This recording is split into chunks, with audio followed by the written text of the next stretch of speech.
Hello student, welcome to Vinayaka academy. बोलने की ज़रूरत ही नहीं है ना, वेलकम टू डैश डैश आप लोग फिलअप कर ही लेंगे। तो कल हमने जैसे लास्ट वीडियो में हम लोगों ने डिस्कस किया था कि कैसे एसएसटी में हम 95 प्लस मार्क्स कैसे गेन करेंगे, है ना। तो उसी वीडियो को हम आगे बढ़ाएंगे। पूरा स्ट्रैटेजी बताई थी किस तरह से हम पढ़ेंगे, किस तरह से पहले कैरेक्टर्स के बारे में पढ़ेंगे, फिर चैप्टर को एक्सप्लेन करेंगे और उसके बाद क्वेश्चन आंसर डिस्कस करेंगे। उसके बाद PYQ प्रीवियस ईयर क्वेश्चन को भी डिस्कस करेंगे। तो आज हम अपने उसी सीरीज में आगे बढ़ते हैं और इस सीरीज में हमने जो नाम दिया है वो उद्देश्य 95 प्लस है। ठीक है, इट मींस उद्देश्य का मतलब तो जानते होगे, टारगेट है ना। टारगेट कर हमारा फिक्स एक टारगेट है, हमारा एम है कि 95 प्लस मार्क्स हर एक सब्जेक्ट में क्या करना है, क्लास 10 बोर्ड एग्जाम में हम लोगों को क्या करना है, गेन करना है। और उस तरीके से जितना मुझसे हो पाएगा उतना मैं करूंगा। और थोड़ा सा आपको एक काम बस करना है, वीडियो को बहुत ही ध्यान से और हर एक वीडियो को देखना है। ठीक है, लाइक कर दोगे तो बहुत अच्छी बात होगी, पुण्य मिलेगा आपको, पता है ना।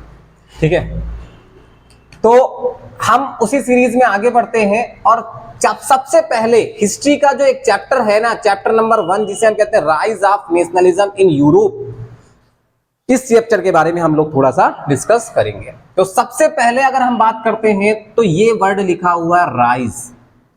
राइज का मतलब होता है उदय होना।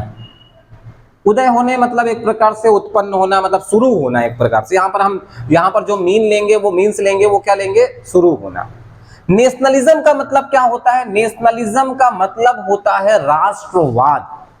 अब ये राष्ट्रवाद क्या होता है, नेशनलिज्म क्या होता है, तो इट मींस क्या होता है कि जब भी किसी भी पर्सन के अंदर अपने नेशन के लिए, अपने राष्ट्र के लिए, अपने देश के लिए क्या हो जाए, उसके मन में, उसके दिल में क्या हो जाए, एक लव एंड अफेक्शन, एक प्रेम, एक लगाव की जो फीलिंग उत्पन्न होती है ना, तो बस उसी फीलिंग को, उसी को हम क्या कहते हैं, नेशनलिज्म कहते हैं। उसी को क्या कहते हैं, राष्ट्रवाद कहते हैं। अब हम आगे बात करते हैं किसमें। अब ये राष्ट्रवाद की शुरुआत कहां से हुई थी, तो राष्ट्रवाद की शुरुआत हुई थी यूरोप से। जैसा कि आपको पता है कि यूरोप क्या है, एक कॉन्टिनेंट है। कॉन्टिनेंट क्या होता है, a huge land mass which is surrounded by water by it's four side. एक बड़ा सा लैंड मास जो कि क्या हो, चारों तरफ से पानी से घिरा हो, उसे हम क्या कहते हैं, कॉन्टिनेंट कहते हैं। तो जैसे यूरोप की बात करते हैं तो यूरोप क्या है, 6th लार्जेस्ट कॉन्टिनेंट है। मतलब 7 total, how many continents are there in the earth, तो हम बात करते हैं तो 7 कॉन्टिनेंट्स हैं। 7 कॉन्टिनेंट्स में है, तो जिसमें से जो है ना 6th लार्जेस्ट जो है वो कौन सा है, यूरोप है।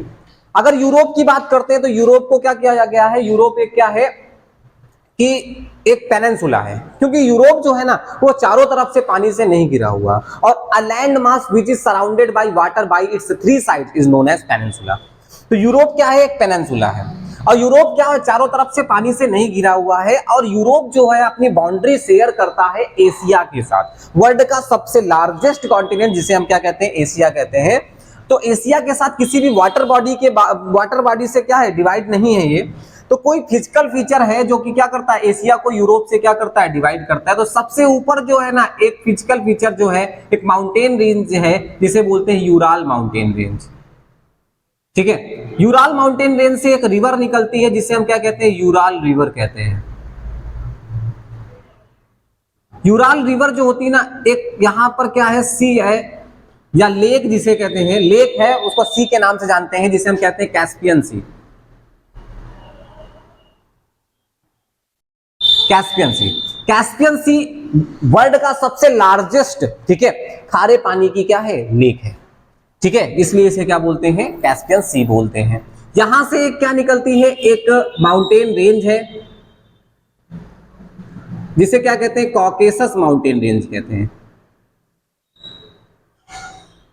कॉकेसस माउंटेन रेंज, ठीक है। कॉकेसस माउंटेन रेंज आगे जाके क्या होता है, एक सी में ओपन होता है, जाके अटैच होता है, जिसे हम क्या कहते हैं, ब्लैक सी कहते हैं। ब्लैक सी आगे जाके एक और सी में क्या होता है, ओपन होता है, जिसे हम क्या कहते हैं, मरमरा सी बोलते हैं। थोड़ा सा स्पेलिंग देख लेना भैया, ठीक है। और ये आगे जाके क्या होता है कि एक और सी में जाके क्या होता है, ओपन होता है, जिसे हम बोलते हैं एजियन सी। ठीक है। और एजियन सी आगे जाके क्या होता है, मेडिटेरेनियन सी में ड्रेन होता है, मेडिटेरेनियन।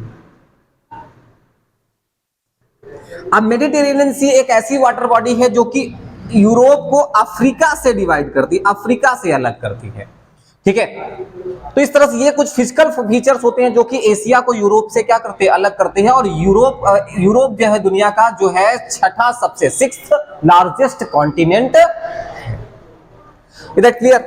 तो इतनी बात हो गई किसकी, यूरोप की, क्योंकि हम यूरोप के बारे में पढ़ने जा रहे हैं तो यूरोप का कुछ ना कुछ तो हमारे पता होना चाहिए। अब दुनिया की सबसे लार्जेस्ट कंट्री की अगर बात करते हैं तो वो कौन सी है, रशिया।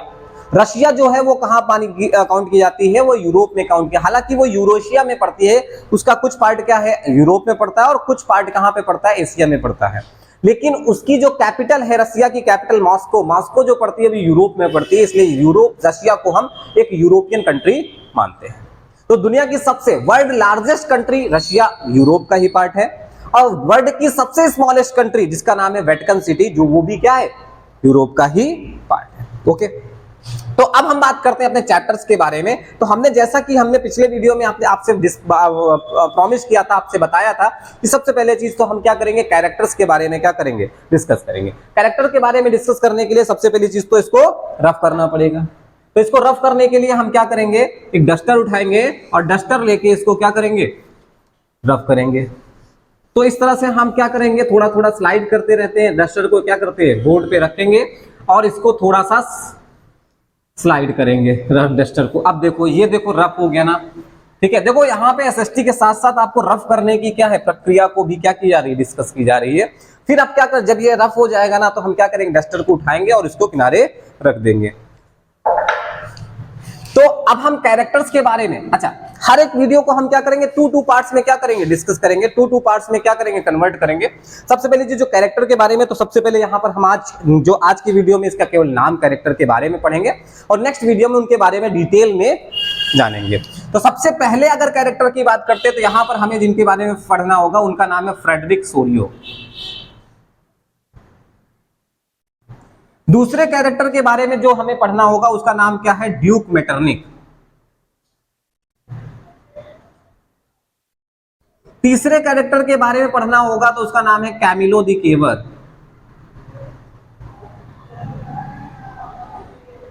हालांकि कैमिलो द काउंट केवर है, लेकिन कैमिलो द केवर हम लोग पढ़ते हैं। इसके बाद हम विक्टर इमैनुअल सेकंड के बारे में भी पढ़ेंगे।